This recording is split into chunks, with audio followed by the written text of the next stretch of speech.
Hi there. I'm Ray Harwood. I'm president of the Arizona Agua Fria unit, think like a chapter, of the National Association of Parliamentarians. If you've got any interest at all in parliamentary process, and many people do because of their involvement in clubs and associations and companies, we've got some interesting information for you. This is from the November 2020 meeting, the regular monthly meeting of the Agua Fria unit. And at each meeting, we typically have a brief business meeting of our own and usually some stories to tell and some questions to ponder, and then an educational program of some sort. This meeting was no different, except it was all done on Zoom and we've recorded it. So we're able to have it here for your education and enjoyment. First, we're going to have the program, which was presented by Bonnie Ellis, and the title of this program is Bring 'em Back Alive. It's from a presentation given at the National Training Conference in 2012, and these are motions that have previously been decided or previously been entered and not decided and still have some life left in them. And these are ways that we can either bring back those motions which have not been completed or bring back motions that have been completed and alter them in some way, shape, or form. Pretty interesting discussion and some pretty interesting mechanisms to take care of business, which you might want to reconsider something that you've previously done. After that, we're going to have the questions to ponder session. This is where Bonnie has presented a couple of questions for us that have come up in some of her consulting in parliamentary process over the last several months. And we basically discuss this as a group, and we do this at every meeting as well. If you have any interest at all in either joining our group or watching us more on YouTube, by all means, subscribe to our channel here and you'll be notified of additional posts as we get some more videos up. But also, if you look at the URL up here, you can find out about our meetings. We typically meet on Wednesday morning, the second Wednesday of the month at 9:30. And lately, as you might imagine, we've been meeting by Zoom. And so anyone, anywhere can attend. And we welcome anyone who has an interest and wants to learn more about parliamentary processes. Here we go first with the program, followed immediately by the questions to ponder. Thank you for watching. Here we go. I've got one of my usual 30-second stories before we get started with Bonnie's presentation. But Bonnie sent me an email saying, I'm going to do one of the presentations from the NTC 2012. Will you present the slides? I'm like, sure, I'll present the slides. Send me the slides. Well, no, it's just over in the material that we have. The material that I found is one of those printouts that has 3 slides per page and to it. And as you can see on the screen here, this is slide number 1, which apparently was created in PowerPoint, printed out, scanned, printed again, scanned. and so it became, in my view, very necessary for me to recreate these slides in PowerPoint. But in each case, I've got the actual slide down in the corner just so you can see the original. They're kind of fun, but they're kind of unreadable at the size that they were. Unreadable is being nice.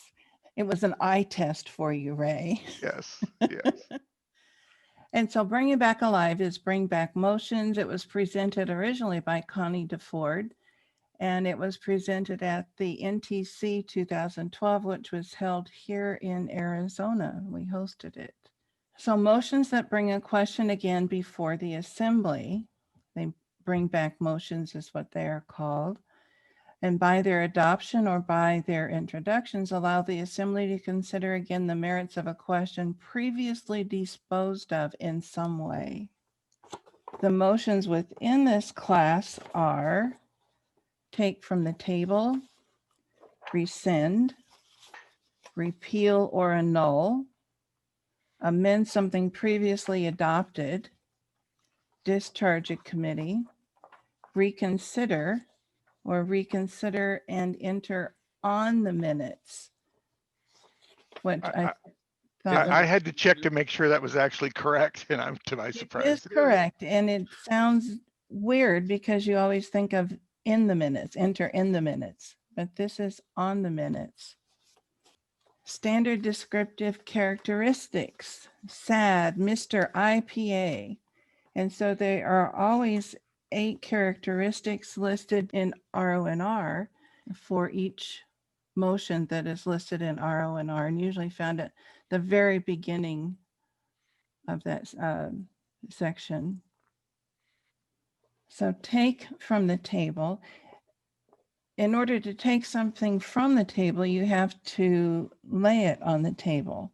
And when you lay something on the table, it interrupts a pending business to permit doing something else immediately. And no set time is given to take up the matter again. So the chair does not bring it up again automatically. It needs to be moved by a member. So to take from the table, to make pending again, a motion or a series of adhering motions that previously had been laid on the table. Time limits, only same or next business meeting within a quarterly time interval. So those are your restrictions from taking it from the table. There are restrictions. Bonnie, do you have time for a quick story on this one? I do, yes. Okay. So they had a motion to appoint a particular, let's say member A, this happened yesterday, member A to the board to fill a vacancy. They laid it on the table because they wanted to establish how they were going to arrive at this decision. And then the procedure ended up being that they were just going to take a motion to appoint XYZ. Somebody moved to appoint member B instead of member A, while this member A motion was still on the table. One of my slick little board members claimed preference and recognition to move to take that motion from the table, and she was right. So that's another little tidbit on take from the table. Is that clear? Wow, yes. Member A actually got appointed. But would it have been more appropriate to not lay it on the table, because you have to have good reason to lay it on the table? And the good reason was to establish how we were going to make this appointment. Could have been done as an incidental motion while the other motion was pending, but the way they did it was technically correct. Okay, interesting. Okay, so for that, they could do it at the same or the next business meeting within, okay. Right. Not taken from the table within the time limits above, the question dies. That's it. So take from the table, a second is required, not amendable, not debatable. Majority vote cannot be reconsidered. If adopted, can be laid on the table again. If voted down, it can be renewed. So there's no reason to reconsider it, because either way, you can do it again. It cannot interrupt, but it has preference to a new main motion that has not been stated by the chair. And that was my exact scenario. So good. Okay. So annul, repeal, or rescind is to cancel or countermand a previous action or order. And this is to strike out an entire motion, resolution, order, or rule adopted at a previous time. In other words, to wipe the slate clean. And can you read this down here at the bottom? No. This is what Ray took it from. It really and truly is an eye test. And so a second is required when this motion is made. It is amendable and it is debatable. And when you do a bring back motion, it takes more than what adopted the original motion. So the original motion was adopted as a main motion, majority vote. So it takes something more to change it. So you have majority vote with previous notice, or a 2/3 vote, or a majority of the entire membership. Can reconsider a negative vote only. It cannot interrupt, but it is out of order when another has the floor. but previous notice of intent to offer one of these motions at the next meeting can be given after another member has been assigned the floor, provided he has not begun to speak. And so amend something previously adopted. So annul, repeal, and rescind was to strike out an entire motion. Now talking about amend something previously adopted is to change only a part of the text of a motion, resolution, order, or rule at some previous time. Substitute a different version, erase or part of all of an action previously adopted. And what is it that comes to mind when you are amending something previously adopted? Bylaws? Yeah. Bylaw amendment? Budgets, budgets. Budgets. Minutes, the minutes, that's the most common one. Minutes, And what did you say, Marie? minutes, approved minutes. Minutes, yes. Yeah, Marie schooled me on this one a couple of years ago that amending minutes after they've been approved is subject to those vote requirements. Mhm. Yeah, I have a story. I don't know if people heard this when I was secretary for the first time for District 1 back in New York. Secretary gets appointed at each district meeting. And I was a newbie and I was going through the previous minutes just to get an idea what's going to come to the floor. And I saw something where they, two people's names were reversed, their last names were reversed. And when it came to adopt the minutes were adopted because they had a minutes approval committee. And I moved to amend the minutes. And I caused almost a riot in there because there were people from NAP, PRPs, and they says, no, she can't do it. She was not at the meeting, and they were going on all these explanations. And it turned out that even though I wasn't at the meeting, I can amend the minutes, and then the minutes were corrected. So it was very interesting. It was a great learning experience, but I was like in awe that all these people were having this great discussion on a little motion that I made to correct the people's name. And I went, what happened? What did I do? And I just became an RP. She just made me a secretary, and I'd never been a secretary before. And I put this on the floor, and I was like in awe of what was going on. And I just went, what did I do? But I was right. And in any other setting except a convention of parliamentarians, the chair would simply say, is there any objection to reversing those names? And that's what she did. Right. But what I'm saying is it was a meaningless argument that would only occur in a group of PRPs. Right, because they said, no, she's not allowed to do that. She wasn't there. They were giving all the reasons why I couldn't do it. But that's a common misconception that you can't amend the minutes if you weren't there. Mm-hmm. But I was just in awe that these were professional PRPs sitting there and people that were on NAP board and officers and so forth. And they were arguing it. It just, as I said, it was just a great learning experience for me. When you amend the bylaws, I know I'm probably speaking to the choir here, but when you amend bylaws, it is considered an incidental main motion.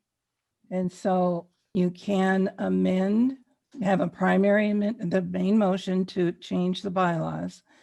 You can then have a primary amendment and a secondary amendment.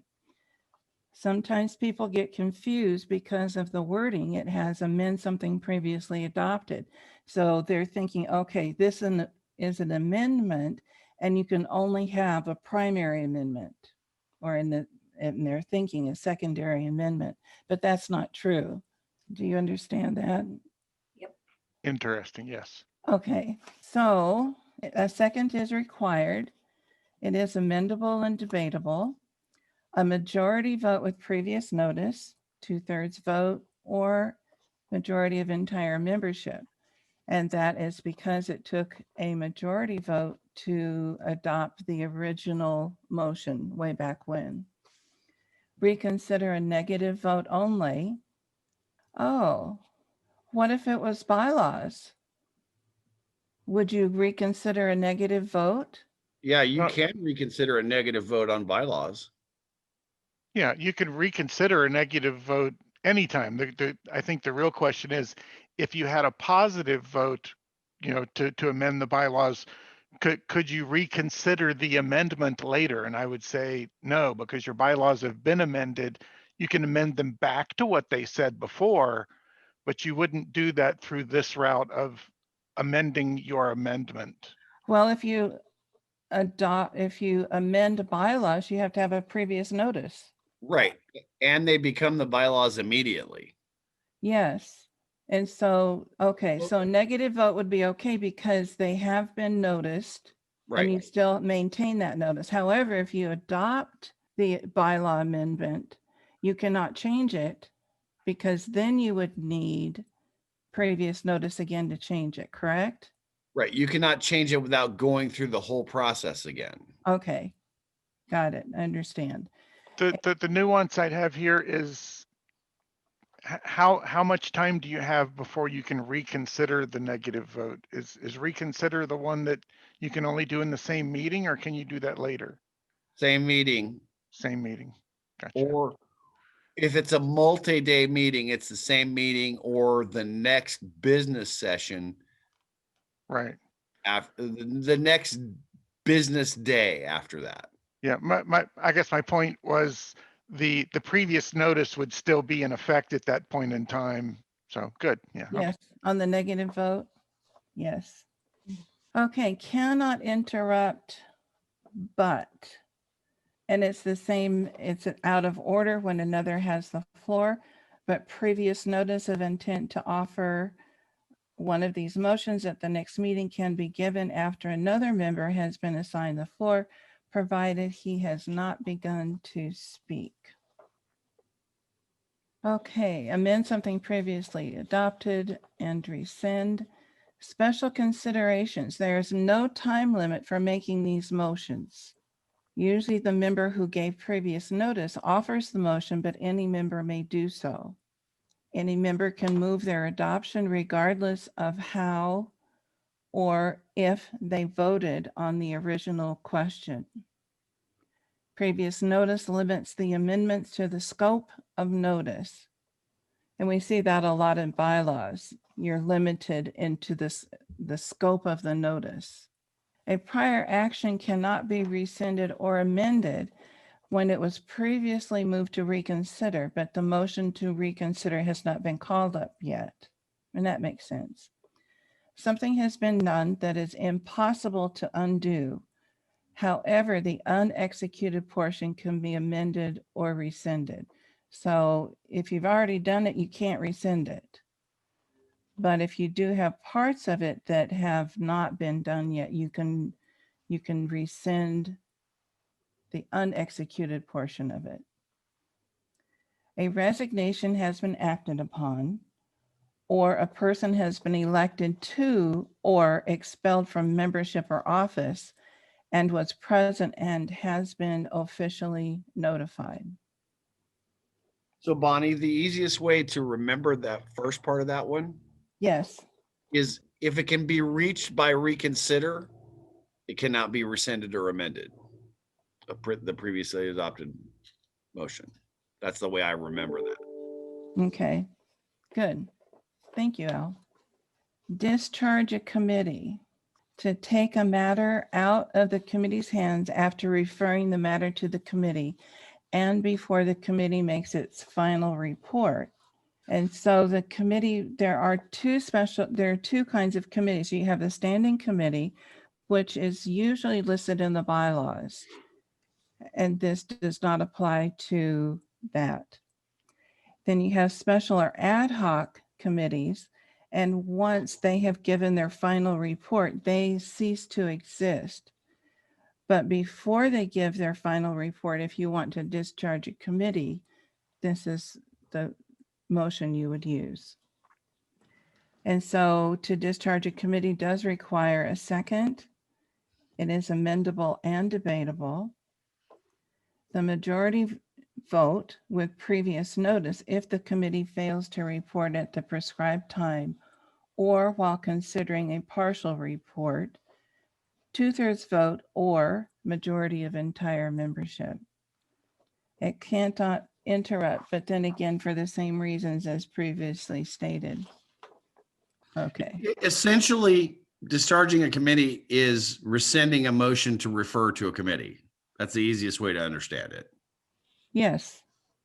But they had to add another section to this, right? Yeah, there's 17 exceptions. Reconsider can be made only by a member who voted on the prevailing side. And Marie got to see this in action at an NAP convention. Marie, Yeah, this was many years ago. So there was a motion on the floor. It was very debatable. And Henry Robert was involved in it. And he voted yes, but the motion was lost. So he wanted it to bring it back. So he asked the assembly if he could change his vote to no. This way he'd then be on the prevailing side that the motion was lost. So the assembly agreed that he could change his motion to no. Now his motion was no, and he was on the prevailing side. Then he made the motion to reconsider the motion that was on the floor, to bring it back onto the floor for more discussion and changes and amend it. It was very, very interesting to watch it happening. So it does happen, especially the part where he wanted to change his motion to be on the prevailing side, which you hardly ever see, but it does happen. And Robert did it at that convention. yes, an NAP convention is an interesting meeting, always interesting to see parliamentary procedure in action. You learn a lot and you see things that very hardly that we ever see done. So it's a great learning experience, conventions. And then anybody could go.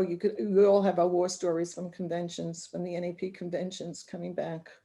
Thank you, Marie. Reconsider cannot be used for an affirmative vote without affirmative vote whose provisions have been partly carried out. Making the motion has a higher rank than its consideration. So, which begs the question, if you truly have to ask a test question, which motion has the making of which motion has the highest rank, it's actually reconsider and not fixed time to which to adjourn. Because if the first line of that chapter says it yields to nothing. Okay, I guess that makes the thought that I never had is that table for making the motions or table for considering the motions? And as long as you keep in mind that reconsider can be made but not considered out of other things, that's kind of the summary. Yeah, that's the only motion where there's an exception. That's the only motion that can be considered at a later time. Here's another nuance. I don't think we get into this. We'll get into it a little bit in the next bullet, but can you make the motion and then table that motion or postpone it to the next meeting? But as long as it's made during the same meeting or, within the confines of the next bullet, Well, that you reconsider motion could be delayed. right. The time limits are for the making of the motion. The consideration of the motion, it goes right back to just like any motion that was tabled, or it's the within the next, it dies at the end of the next meeting, provided that's within a quarterly interval. The problem with that is if that motion to reconsider is made and not taken up, it suspends the action on that motion until the reconsider is either dead or it's taken up. okay. Thank you, Al. So making the motion has higher rank than its consideration. And then making the motion is subject to time limits. And Al had said this. So the session of one day or only the same day, a session of more than one day, the same day or the next succeeding day on which a meeting is held. So I'm assuming that if you're at a convention, you have a meeting on day one, you have a tour on day two, this could be taken up on day 3 when you have a meeting. That's correct. Okay. When it comes to reconsider, this is one of my favorite motions. Does a member have to move to reconsider to bring it back onto the floor, or can the president or the chair state that we have a motion to reconsider and bring it to the floor? Can it be done both ways, or? No, the chair cannot bring it up. It has to be called up by a member. Okay, So it needs a second required to make, but not to call up. It is not amendable. It is debatable if the original motion was debatable, requires majority vote. It cannot be reconsidered. So if voted on and lost, it can be renewed. If materially changed during reconsideration, may be reconsidered. Cannot interrupt but, and that's the same as for all of them. I have another question, and really it's learning. When a member makes a motion to reconsider, can they put the time period in there when to bring it back? No, not without suspending the rules. So I can't, so say for instance, I can't say I move to reconsider this motion and bring it back in 2 days at the meeting, No. Okay. On the other hand, Al and everyone, if you move to reconsider and the motion to reconsider was voted on and approved, would it then be permissible to postpone that motion to a future meeting? Sure, because now you're back to the main motion. Right. And it's treated just like any other main motion. Right. I believe that you could, and I'd have to look this up, postpone the reconsideration motion to a later meeting, but you couldn't do it as part of the reconsider motion. In other words, you could make the motion to reconsider, the motion to reconsider is on the floor. You could then postpone it, table it, whatever you need to do to the next meeting, but you couldn't say, I move to reconsider this motion and take it up at 3 p.m. Reconsider and enter on the minutes can be moved only on the same day that the vote to be reconsidered was taken. Usually cannot be called up on the same day. Can be applied only to votes that finally disposed of the main motion, takes precedence over reconsider, and cannot be used on motion whose object would be defeated by a delay of 1 day. So when I read about this, it seems to me that this motion is made by one member and it is seconded by another, and then usually it's brought up on another day. So the example R&R gave was that if there is a disappearing quorum, it's been a long meeting and members are starting to leave, you still have a quorum, but a lot of people have left. A motion is adopted, but you don't feel it is the wish of the entire group. One member can move to reconsider and enter on the minutes. Another person could second it, and then it will be brought up, for example, the next day when everyone is at the next meeting. Sounds to me like this is in effect I move that we reconsider, but we're not really going to get to it till the next meeting. It's almost that, but there's a specific structure around this that doesn't sort of allow you to do as Al said. I move that we reconsider and take it up at 3 p.m. No, but I move that we reconsider and put it in the minutes so that we know at the next meeting we need to go over the reconsideration. This is the most potentially abusive motion that's in this book. The 2 people can stop any action with this motion, a mover and a seconder. Its potential for abuse is high. Any other comments on bring back motions? Ray, I'd like to thank you again for passing your eye test. And thank you to the members for all of your input. It's appreciated. So questions to ponder. The secretary emails the draft of the minutes to the board members. Members email corrections to the minutes, which the secretary incorporates into the minutes, and then sends out another copy of the minutes with the changes.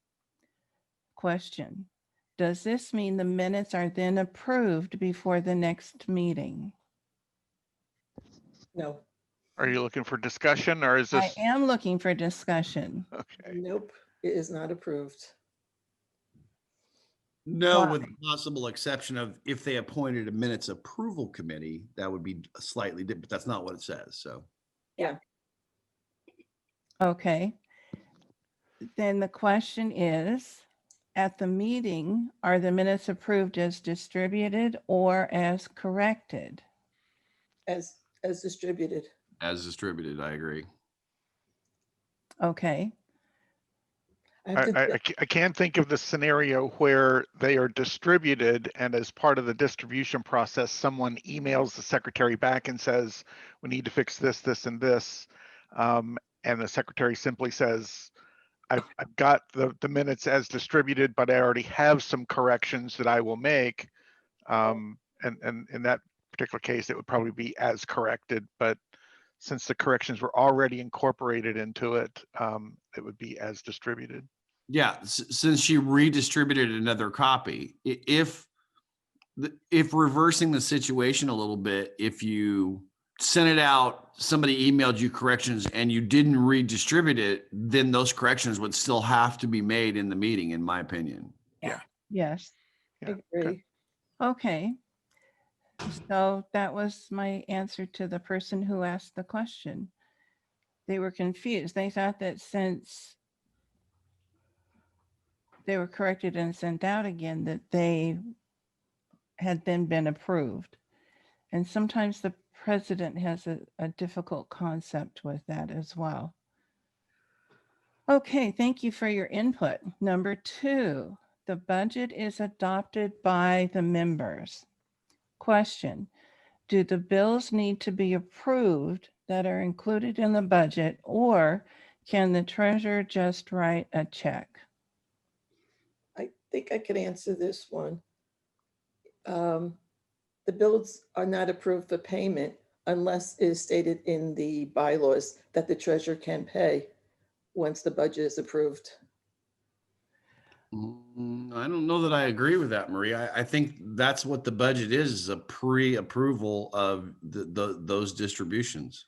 I think it's in the ASAP bylaws that the treasurer can pay once the budget's been approved.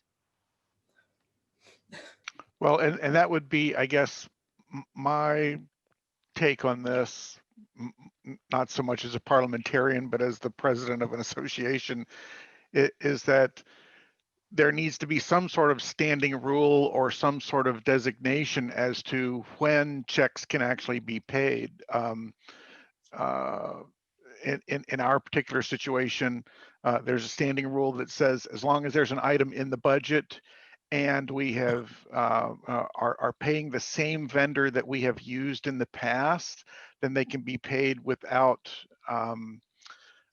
any sort of approval process. But if we're going to change vendors or change the amount or coverage of a particular thing, even if it's sort of, $500 for this, we can't just write a check for $500 for that. It has to be, an ongoing sort of thing. So that's our approach. Is we have a standing rule that covers that. Yeah, Oh, okay, but absent a standing rule, right? Right. If you're just on the book, the question is, could you do it or not? Could you pay the bill or not? And so then if you cannot, if you reverse it and you say that you cannot pay the bill, even if it's included in the budget without further action from somebody, what is the purpose of approving the budget? the purpose of approving the budget is to make people aware of what the transactions are going to be for the year. Okay, Some- but hang on a second, Marie. If Yeah. you just want to make them aware, you put it out as a report. When you adopt the budget, the body's taking an action. Right. So what's the purpose of that action if it's not to pre-approve these expenditures? From a corporate perspective, it would be viewed sort of as a plan, but from a board perspective, it would be approval. There's cases too where the organization or group doesn't have any meetings over the summer and bills come in that have to be paid. And if it's in the bylaws or standing rules wherever that during that time period, any bills that come in that had been approved on the budget can be paid, and it's voted on by the body to carry on the business to pay those bills that are coming in. But see what I'm saying? I think that absent any of those special rules, if it's in the budget and it's approved, you've authorized to the treasurer to spend that money. That's what I think. I mean, maybe my opinion is wholly wrong, but I think that's what a budget does. Bonnie, do you have the classroom answer? No, I don't have any answers for these questions. I mean, that's a great discussion item right there. I mean, I think if you're within your budget guidelines, I mean, I think that's what a budget is a pre-approval to spend that money. See, and I think the other way that it's anything that if it's not in the bylaws to state that the treasurer can pay the bills, then it has to be presented at each meeting to pay it. But if it states in the bylaws that the treasurer may pay the item, then the treasurer can go forth and pay it, and then just announce at the meeting what the treasurer did. Okay, then so let me ask you a question, if I can, and I'm trying to explore this, not just be argumentative. No, I'm not either. I'm involved in both of these. That's why. So this is very important to me, because on the ASAP level, it states in the I think it's in the bylaws or somewhere that the treasurer can pay the bill. Right, then you're covered. So it doesn't, this doesn't apply to that situation because you're covered. Right. This assumes that wasn't there. But so then what happens if you have $500 for the book club approved in the budget and you authorize that expenditure, the treasurer comes back after the fact and asks for approval to pay that bill and the body says no? Then the treasurer takes it out of her own pocket. Yeah. I would state that okay, I think I lost the question that you're asking. Okay, if it's in the budget and it's been approved for payment through the budget, and the treasurer can pay And it, so you order those books or whatever, right? and it's in the budget, It's in the budget, and the members approve the budget, correct? and does it state in there that bylaws can pay anything in the budget? No, it's just straight up Roberts. Oh, okay. Then my opinion would be that then it has to be brought before the assembly to pay if the treasurer doesn't get any And direction. you bring it before the assembly and the assembly says no. Okay, Has the treasurer acted in good faith operating within the budget? no. Yes, they have. Well, Because you authorized $500 for, you budgeted $500 for that. but what happens then when the assembly says, no, we don't want the books? Then the treasurer has to put in her own money then, or his or her money then? By your Or can the interpretation, treasurer yes. say, hey, By my you approved this, I purchased it, therefore I don't have to reimburse because you already approved the budget? That's what I'm saying. The budget, in my opinion, the budget pre-authorizes that. Well, as to cover thyself, or what else? Of course you would. Of Have course it you in the would. bylaw, have it in the bylaws stating that the treasurer can pay the bills. Therefore, see, if it's not in the bylaws for me that the treasurer can pay the bills, then for me, it would be then present it and let them approve it before you purchase anything, in case they change their mind. Because it approves the approval of the books, but doesn't approve what books to purchase unless it specifically states that we're going to purchase 12 RNORs, then it can be done. But if it says the treasurer can purchase books, but what books? Right. But make it simpler So then. the motion to me would be not the motion of the amount, but the motion of what books to purchase for that amount. Terry had a comment. Let's see. Right.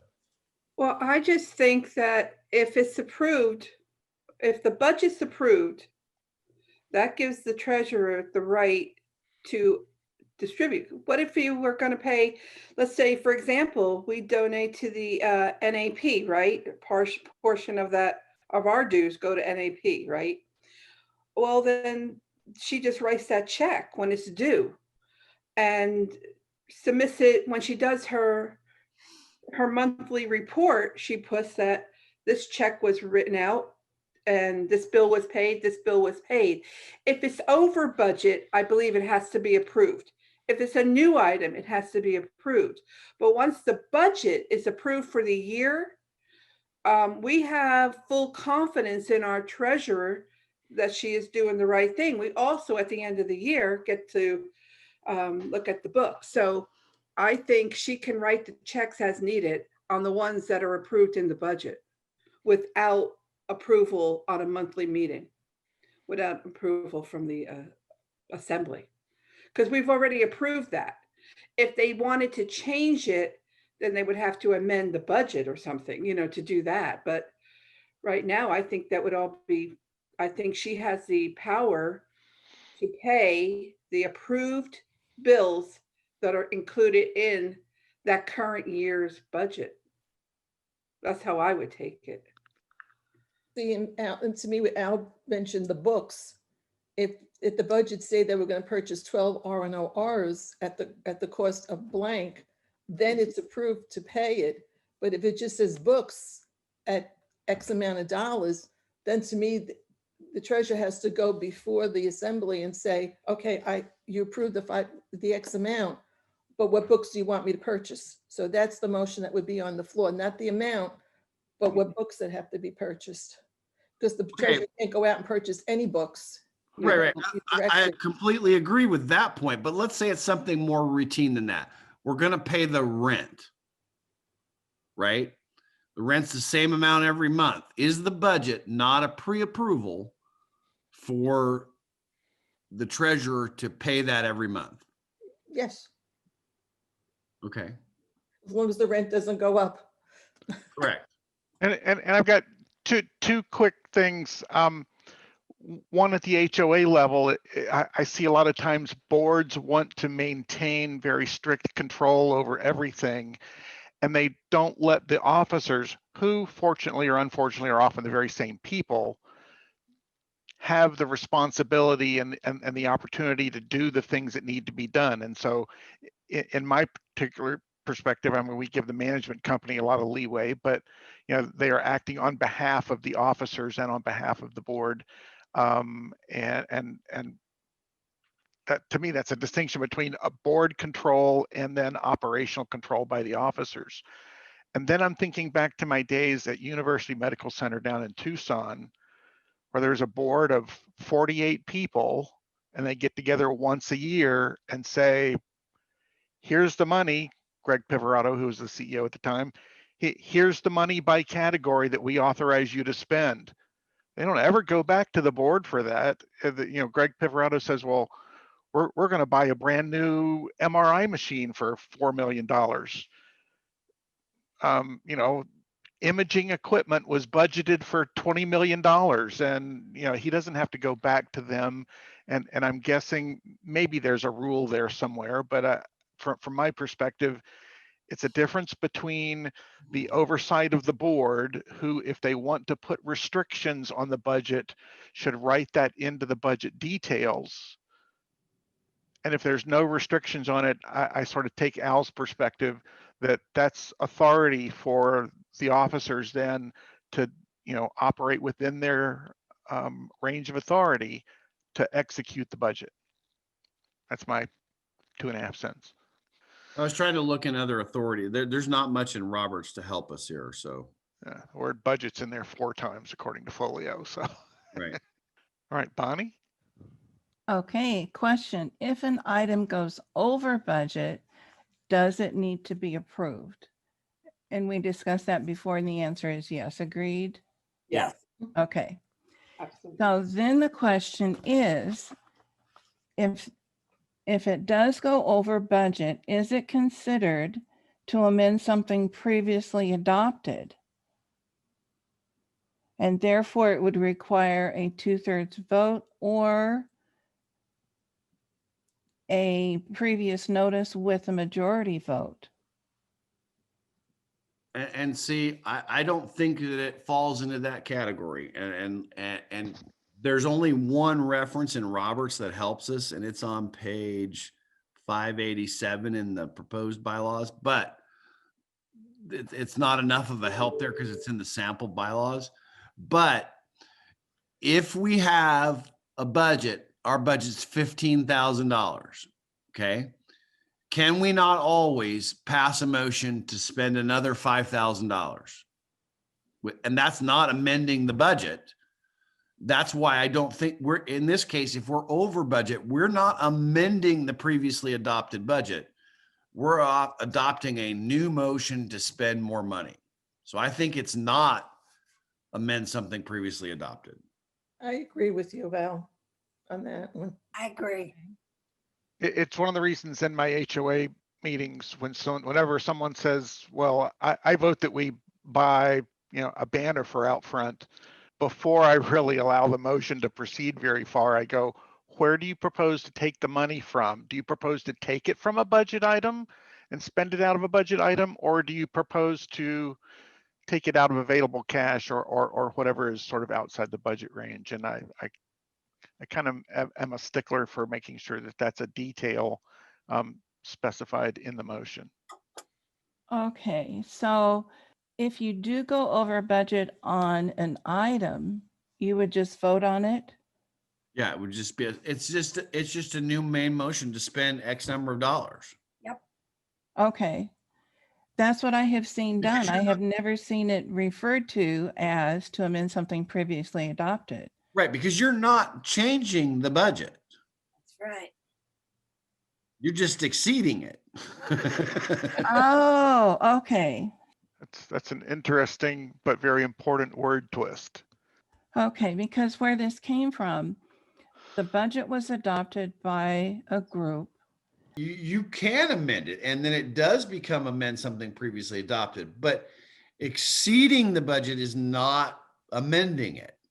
Okay, 6 months into the year, you might decide that your last half of the year expenses are going to be different, and you could amend the budget for the last 6 months and then not have to deal with exceeding because you've amended the budget.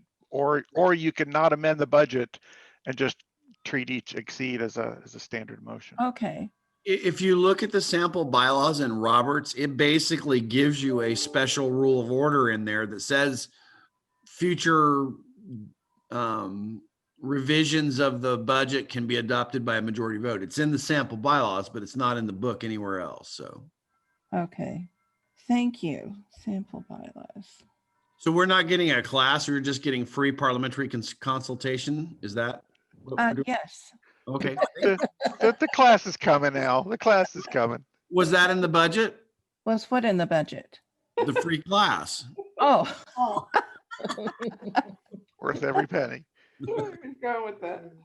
Oh, Lord. and so far I'm doing pretty good with what I had said. So the last question is, 4 members are candidates for 3 positions. The ballots were sent out. A member drops out of the race. Question, do you still count the ballots? Yes. Yes. Okay, you can have a write-in.